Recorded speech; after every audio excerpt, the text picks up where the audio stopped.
Yeah. Manchester City is not for Pep Guardiola. It's only the poor man who cries when the woman leaves him. Antony in Manchester United has been very symbolic. The spirit of the olden days has left Old Trafford. It's only Ipswich. Please calm down.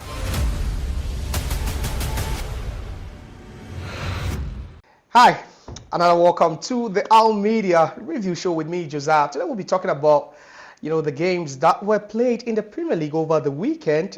Quite some interesting games. Also, we got some interesting results, but we'll be delving deeper into Manchester City's resurgence. And then the question we'll be asking is if they are still real contenders or challengers for the Premier League title. Liverpool actually left it late at the GT Community Stadium in that game against Brentford. But their hero was Darwin Núñez, who scored twice in injury time to hand them all 3 points. But for Arsenal, another disappointing result at home. They took a 2-0 lead, but then ended up relinquishing that lead to Aston Villa, and it ended 2-2, meaning that both sides walked away with just 1 point. So it's going to be a very comprehensive, report or analysis from the weekend's games that were played. And today, for a very, very first time, on this platform, we have a female with us, a lady, a very beautiful, actually, pretty lady with us, who is going to help us, talk more about the Pep Guardiola issue, what's actually happening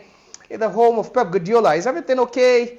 Oh, there's still fire in there after he had to settle, out of court that divorce issue with his wife. After 3 decades of marriage, he felt that it was time to walk away. But what are the implications, and how does that also go to affect Manchester City as a club? Remember, in March, just 2 months away, we could be hearing a verdict for that 115 FFP breaches that they were charged with a couple of years ago. So it's quite a lot happening within Manchester City. But then the latest one has to be Pep Guardiola's divorce issues, which was quite bizarre to me, because you can't just be married for 30 years, then one day you wake up and be like, I'm not married no more.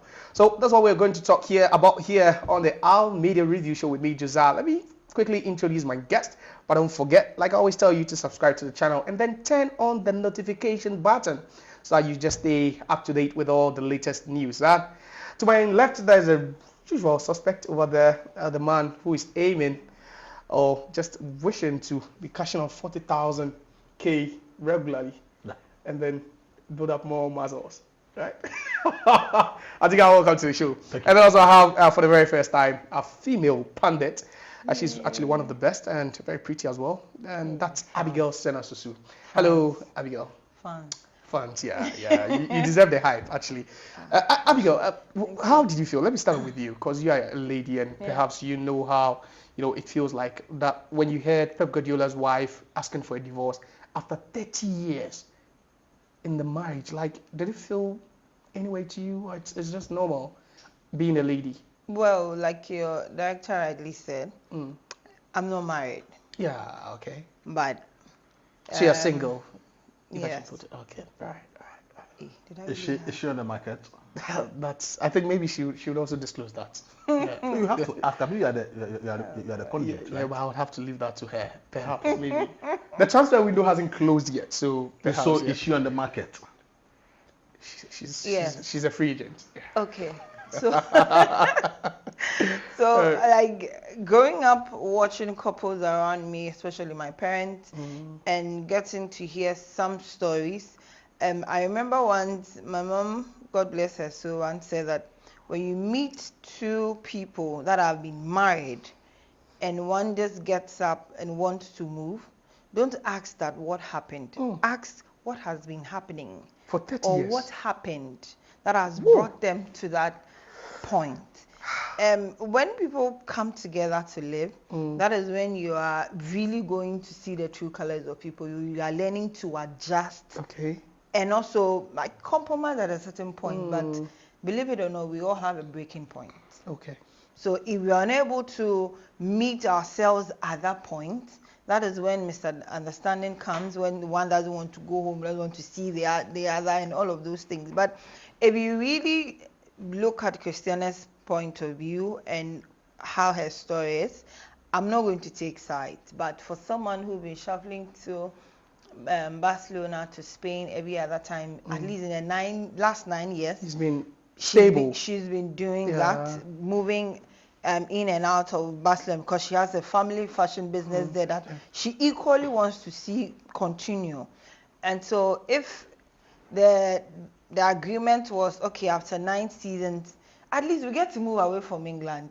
Because the rumors was that if Pep was leaving, then the possible destination would have been in the Arab Emirates. Yeah, sure. At least. Maybe that could have afforded her a new change. And I feel that if you follow the story carefully, her breaking point clearly would have been that dishonesty, if I can put it in from that. Pep's side. Yes, because the story is really talking to the point that the agreement was not to continue after that 9 years. But why? And they had already started saying goodbyes to their friends. In England. Only for him to go back and agree to sign another 2 years. But you've spoken at length about that. But Abigail, for 30 years, yes, we all have our breaking point. But I thought, the connoisseurs of relationships and marriages and counselors will tell you that, it's all about forgiving each other at some point, because we are not perfect, and at some point someone will break the rule. You need to forgive. You go, back again. Try to fix things. And isn't 30 years enough time for them to have seen everything there is to see and faced every possible challenge? This is somebody's family, and clearly they might not go into details to tell us everything. Okay. Right. I want to play the devil's advocate and look at it at every angle, especially when they are kids. We get to a point where we need the guidance of both our parents. Sure. You know that. Yeah. And I don't want to also say that she's yelling from a point where maybe her children are saying something they want that they are not getting. Sometimes our children drive their parents to take certain decisions. Whoa. I'm not married, I don't have kids, but I'm blessed with 7 brothers. So Okay. I know what I know what I'm talking about. Okay. And I get to hear stories, they end up confiding in me, and I'm like, this should go. But Really?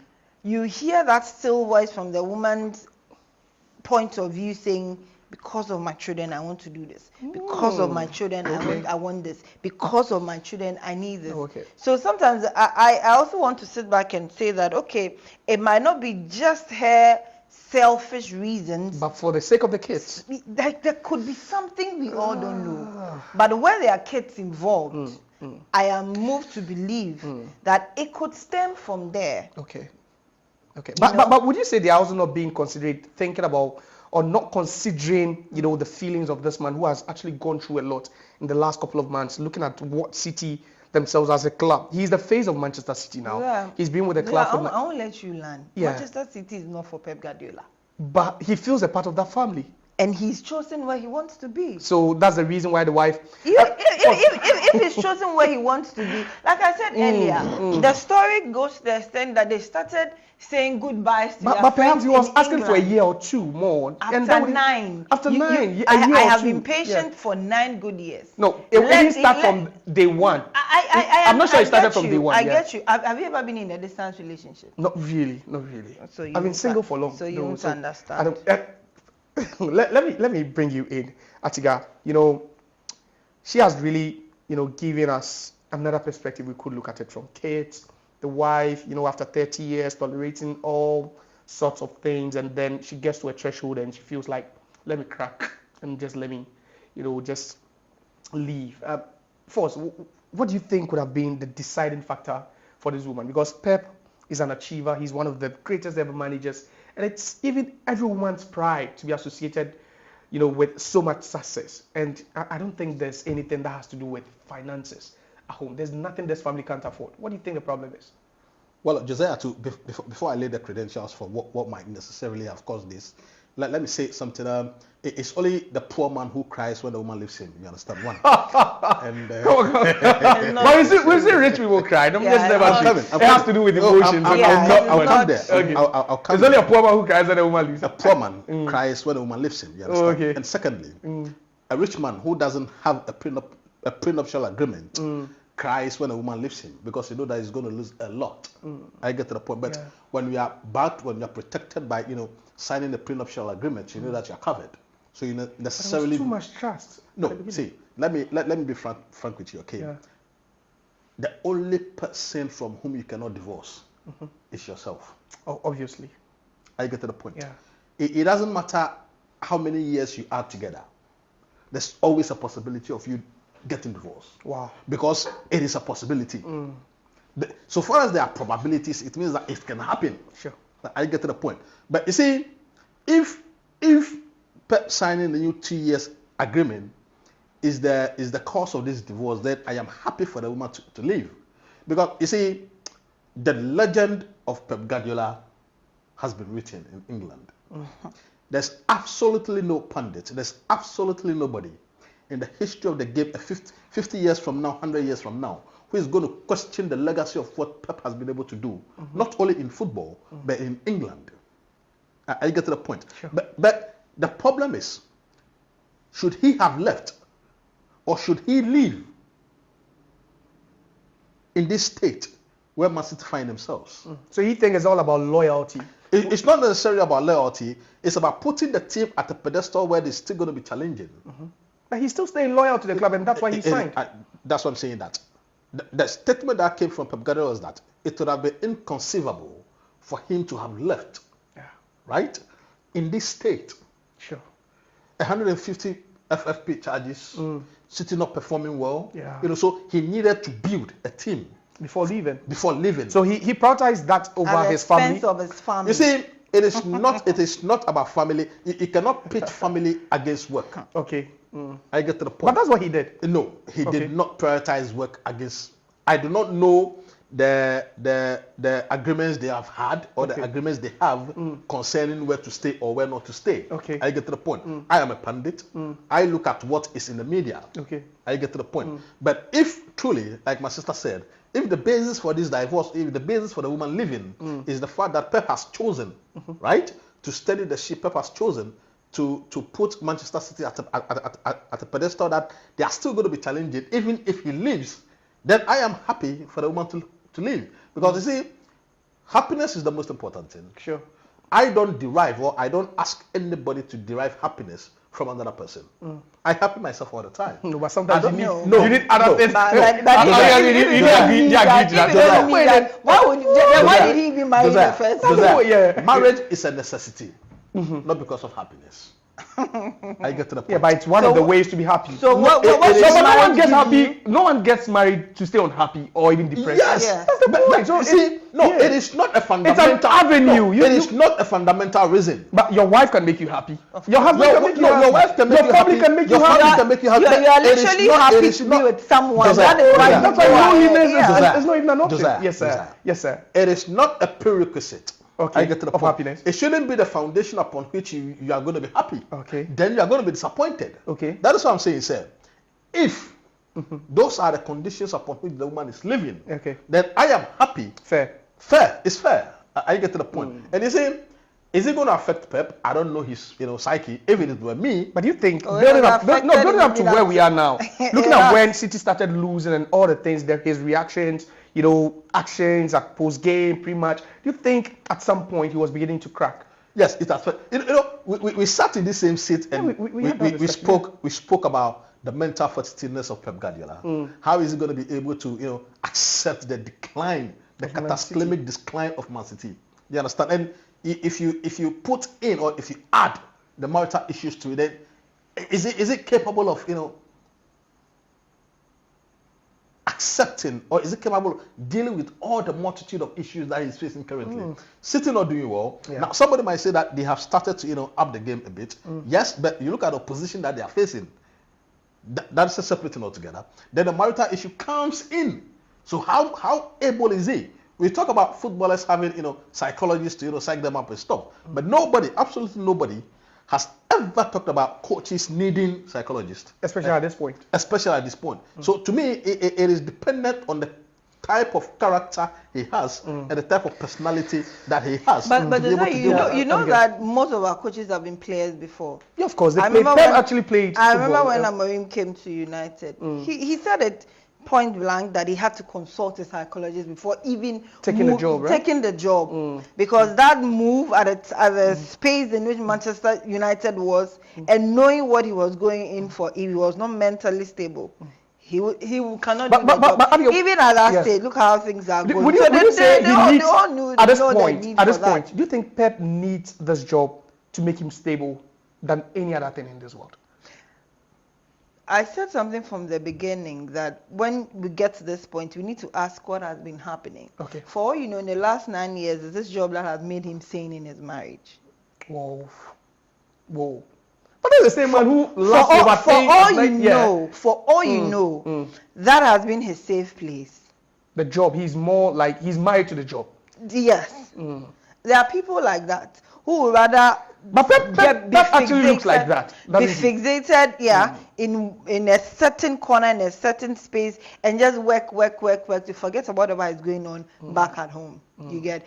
And from reports again, they met finally in Barcelona at their favorite restaurant. Okay. And their favorite waiter is the one that caught them on camera having an animated argument. Oh, really? And he started spreading all those things that for the very first time he's seen his favorite customer in that way with his wife. Oh. He gets back, he agrees to sign the 2 years.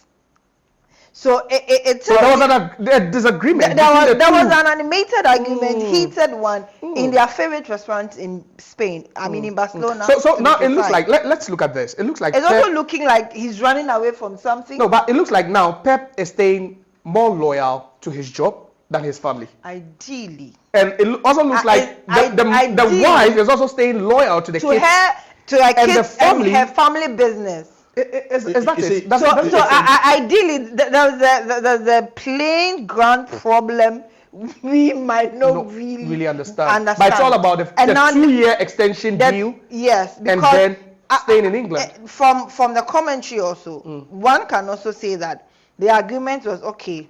After this 9th season, I'm done. let's come to a consensus and see if we can work this out. Then after we have agreed on that, because he takes decisions with his wife, according to commentary. If I'm wrong, then I've also got it wrongly from where I followed the story from. They take decisions together, and that was what warranted that animated argument, because they started talking about not keeping to the first agreement of leaving after the 9th season. Oh, okay. And then he goes back and agrees to that.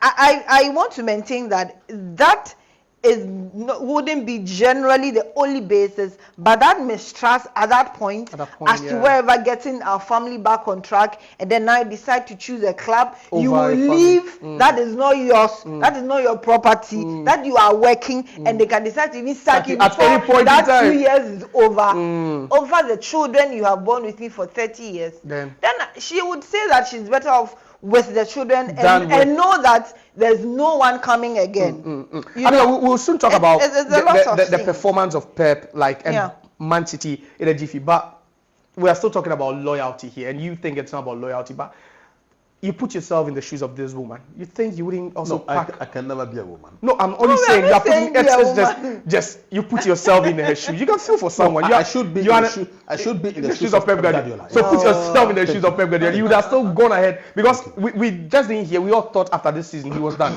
and then all of a sudden he comes. It was a big news actually. So clearly, it's not just us that know about that. You could see that it took time. Into that. So if you put yourself in Pep Guardiola's shoes, you'll be thinking, this is the best decision I've ever made for myself. That is absolutely the best decision this ever. Are you kidding me? You see, you have to juxtapose him signing and him not signing, and look at the aftermath effect Of City. No, not necessarily City, of him as a person. Is he going to be happy with himself not continuing? I get to the point. So the question then is that, what does the woman want? So, you see, sometimes you don't have to cede to what somebody wishes or what somebody wants. It's about what you want. It's about what you want as a person. The fact that you are married doesn't necessarily mean that whatever the other partner wants, you cede. No, you don't cede. See, That's even when you've come to an agreement. let me be candid with you. Let me be candid with you. If Pep were happy with the decision that the woman had taken, there's no way Pep would have signed the 2 years. Okay. I get to the point. So you think he wasn't okay with that decision? He is okay channeling his energy into coaching. And you see, my sister did say that Pep is fixated on, Pep is fixated on, his job. Let me be candid with you. There's absolutely no coach, right, who can win, build a legacy, build a dynasty like Pep has done if he or she is not fixated. I've seen Fergie do it. Fergie did Fergie had a fixated. Yes, but he still attended to his family. He was kept his married. family intact.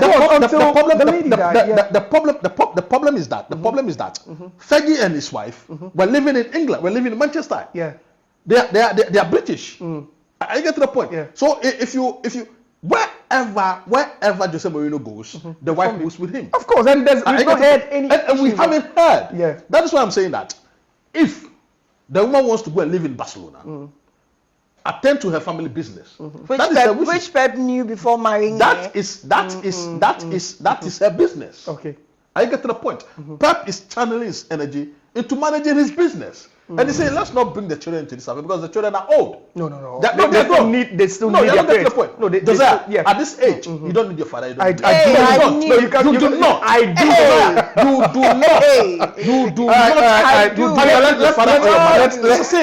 Let's talk about the performance of City now. After all this, that 6-0 trashing of Ipswich. Do you think after all this, the noise, the hula baloo, this is just the point where they turn the corner and they get things done?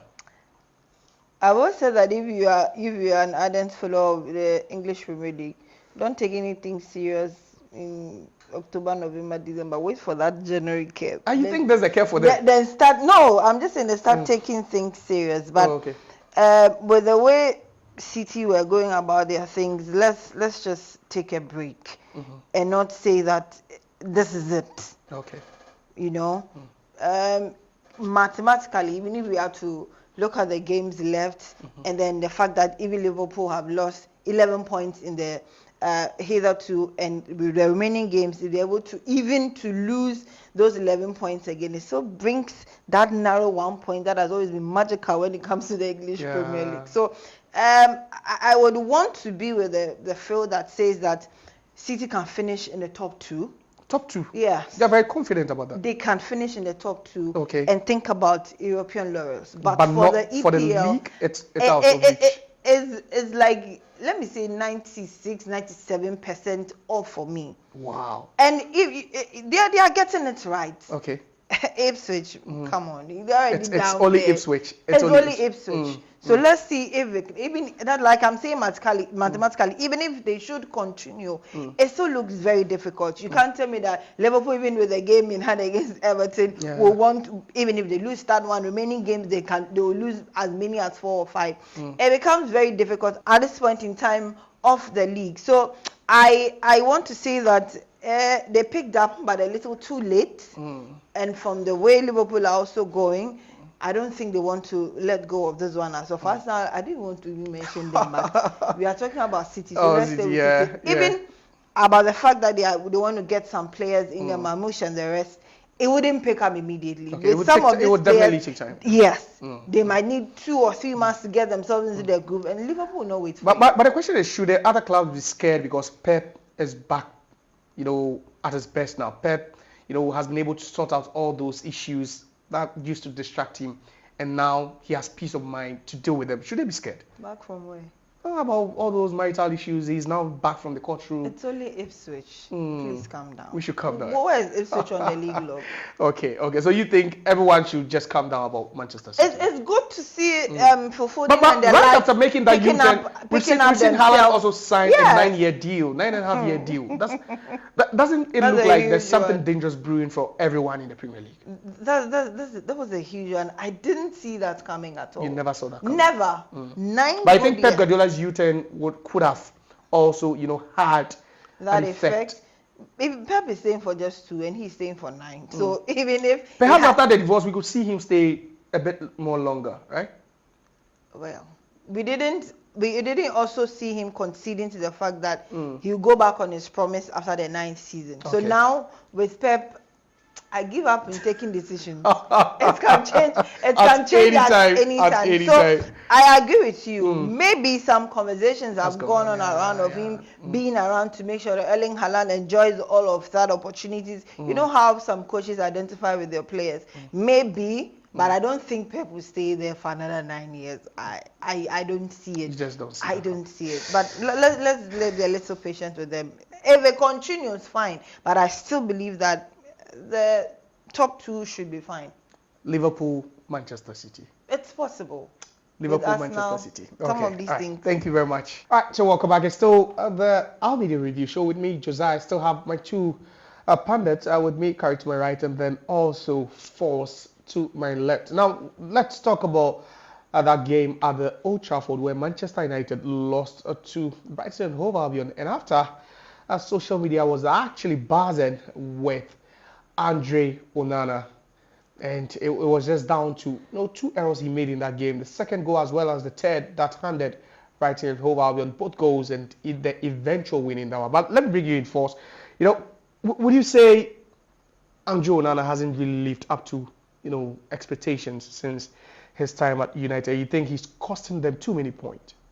What are the expectations in the first place? You understand? I mean, for you to have let go of David De Gea, in the last 10 years of when he was there, bar the first year where he was an understudy, the subsequent years he's one of the best players that United has ever had when it comes to the goalkeeping department. To the extent that for 4 continuous years he was their best player. Yes, player of the season. I get to the point, the player of the season. So I really do not understand the intention behind. But you see, football is evolving, football is changing. Coaches now believe in ball playing, goalkeepers, which I think is stupid. You understand? Because as a goalkeeper, your job is to save balls. Your job is to prevent balls from entering your net. It's like having a striker and saying, there is a striker who knows how to play football, but he doesn't know how to score goals. Then on what basis are you paying him 100,000 quid a week for him to come and what? Hold up the play, or for him to come and pass the ball? His job is to put the ball at the back of the net. So you see, we should have rule segregation. Footballers must play football. Goalkeepers must prevent goals from being scored. It's as basic as that. So Onana is a very good goalkeeper. I'm not debating that part, but he's cost United a lot of points. You understand? Games where United had the games under control, games where United had momentum on their side, had everything under control, and then all of a sudden you see, what's the name? The opponent come into the game because Onana commits a howler, commits some stupid, crazy mistakes. So yes, he's cost them a lot of points, just like he did do again against Brighton. But in totality of everything that he brings to the United setup, he's a fantastic goalkeeper. I mean, last 2 weeks he made 3 double saves, in the EPL. So yes, he's a very good goalkeeper. But if he can eschew the amount of errors he commits, if he can bring momentum on the side and then reduce the errors, I think that is going to go on to become a very fantastic goalkeeper, where comparably we can mention him in the same breath as Manuel Neuer, because Manuel Neuer is a very good goalkeeper, traditional goalkeeper, and it's also a very good sweeper when it comes to what Onana wants to do. I get to the point, but he doesn't commit so much error. Don't take me wrongly. Manuel Neuer commits errors. He does. I get to the point. But on the average, his is a bit lower than what Onana does. So I think that he has room to learn, room to improve. At 28 years. Oh, he's a young goalkeeper. No, he's a young goalkeeper. Manuel Neuer is 38, right? When it comes to goalkeeping, the more you age, the finer the wine becomes. So I think that he has room to improve, and he's going to be a better goalkeeper compared to what we have now. But for United as a whole, it sums up the kind of season that they've had, or the kind of seasons that they are having now. Because Amorim vividly described what they are, the worst United side in history. And I think that it vividly describes them currently, you understand? I mean, you see them get results here and there, and then subsequently they play as if none of them has ever played football before. Just against Brighton, you see, one thing that is synonymous with the current United setup is the fact that they don't feel comfortable when they are playing at Old Trafford. It's as if the spirit of the olden days has left Old Trafford. Any team at all can come to Old Trafford, outplay them, outbox them, outfight them, and then also get a win against them, which hitherto was not happening. So the question is, what is happening? Let me quickly bring you in a bit on Onana and how his symbolic performances could also hinder the potential move of African goalkeepers to the Premier League, to be precise? Okay, so you cannot mention goalkeeping departments. You cannot mention goalkeepers in Africa, the continent, without mentioning Onana. Probably the best or among the best. He is either top 3 or nothing. There are only few keepers in the continent who can be compared to Andre Onana, because he currently plays for the biggest club in the world, Manchester United. There's no goalkeeper at his level. So this is a stage to market the African goalkeepers to the world. This is supposed to be a stage for him to market African goalkeepers, the talents, to the world. We've seen Yassine Bonu do it for Sevilla, went on to replicate same form in the World Cup, where he took Morocco all the way to the semi-final. We've seen Edu Mendy do it with Chelsea, Senegal, back-to-back. They won the AFCON and stuff. Now they are all in the Arabian League, cashing out big time. So this is supposed to be something that Onana is supposed to continue, a legacy that Onana is supposed to continue, because he's as I mentioned earlier, the only goalkeeper in playing for a bigger club as we talk right now. So, but then what he's putting up, he's not being consistent enough. Onana gives 100% performance today, tomorrow then he's giving a 20. The game before Brighton, it was Southampton where he kept man of the match. In the game, He made some double save that was absolutely world class. But look at what he did against Brighton. That cross ball, my grandmother could deal with that easy. How would you miss that ball? You think United will do away with him come? No, I don't think so, because getting goalkeepers is not. So he's still going to be imposed. Yes, but then he needs to upgrade himself. He needs to put away all that. I don't know if I should term it egoistic behavior or something. It's like he should be himself. See, you know what I'm worried of? He did mention that this season he's going to take more risks. He's going to do. It's what's manifesting actually. Yes, he said what people are talking of. You've not seen anything yet. I'm coming to do it more. So it looks like there's no chance of him putting away that behavior. He's just going to continue and do his thing. Let's stay with United and Antony. After that hefty price tag, that move to Manchester United, he's already on his way out, not permanently, but on a loan move to Betis. You think it's a good move for him and the club? It's a step in the right direction to begin with, because Antony in Manchester United has been very shambolic. Looking at the price tag and then his potential, what he did with Ajax, especially in the Champions League, like he even got a signature of that 10 in that 360 10. Yeah. So he was coming as a big guy, Brazilian international, coming to solve the problem of Manchester United's right wing as a left-footed player, cutting in with the left feet. But then unfortunately, it didn't go as planned. I think from the player's perspective, he needs to upgrade and then he needs to raise his confidence a bit, because going to Real Betis is a relatively small club. No pressure on you. You get a chance to do whatever. Then you become who you want to be. But then the other thing I'm afraid of is the clause of no buy. There's no option to buy. No obligation no matter to what, buy. you need to come back to his parent club for them to either decide if they are selling him. If there were to be an obligation of buying, then he could say, "Oh, I'm going there to play very well." But I don't think he's a Manchester United. Like his spirit just doesn't belong to Manchester United, because he's not good enough. Yes. All right. First, let me bring you quickly. One of the dark horses so far this season has been Nottingham Forest and the tutelage of Nuno Espirito Santo, formerly of Wolverhampton Wanderers and then also Spurs. Are you surprised at what they're doing, and you think they could still end up finishing in the top 4 at the end of the season? I am more than surprised, because the Nottingham Forest team is a team of misfits. You understand? I mean, mishaps. You look at players that are unwanted in their various clubs. You understand? I mean, majority of the players that are in the current Nottingham Forest team are players that are surplus to requirement from other top clubs. You understand? But they've been able to bring them together to the extent that their coach was sacked from Tottenham 3 months into his tenure. So it goes a long way to tell you the momentum there, the gargantuan nature of what they've been able to achieve so far in the season. Because if you look at Nuno Espirito Santos, from Wolves to Tottenham, everybody had high expectation of him. He went to Tottenham, he wasn't able to channel the magic, he wasn't able to bring positivity to the squad. So he was sacked. Then you look at what he's currently doing at Nottingham Forest, and it's more like magic. You understand? It's more like repeating or trying to repeat what Leicester City did in the 2015-2016 season. And you see, the only difference between what Leicester City did and what what's the name Nottingham Forest is doing currently is the fact that Nottingham Forest, Leicester City came right from the championship to win the EPL. No, they I think 2 seasons after. Two seasons after. Okay, then I've got my fact wrong. So, okay, then I take that out. But Nottingham Forest is doing something fantastic. Against the big boys, they are not scared. Against Liverpool, they went 2-2 with Liverpool.